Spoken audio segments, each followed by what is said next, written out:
ऐसा ही कहा था कि तूने वफा तो हम तेरे हैं। ऐसा ही कहा था ना? ऐसा ही कहा था। उससे इसके आगे कुछ और कहा था? आगे कुछ नहीं बोला। उसके आगे मैं बताता हूँ तुझे बताएं बताएं, हम बैठे हैं। कि मुझसे वफा तूने तो हम तेरे हैं। उस लड़की ने ऐसा कहा था।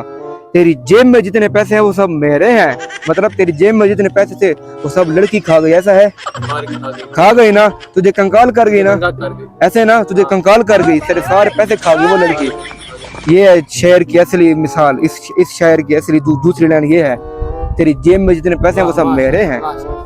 मुझे ऐसी दुनिया की अजीम शख्सियत शेर नहीं कहा गया। अब बता, तेरे दिल में लड़की है? एक और शेर सुन ले। कुछ है? ये ऐनक दे दे, ऐनक। ओए मेरी ऐनक नहीं, ऐनक नहीं चाहिए, ऐनक नहीं चाहिए। ऐनक आप पहन लो वरना अंधा हो जाएगा। उसके पास और कुछ नहीं। मैं बताता हूँ, उनके पास कुछ नहीं है। नहीं, आप कुछ मैं नहीं। शायर तो ऐसे नहीं बोलता, कीमत पर बोलता हूँ। जब तक कोई मुझे चीज मिलती नहीं। ऐसा ये गाड़ी किसकी ठहरी है? बाइक मेरी है। चाबी दो इसकी। शायद सब ना करें।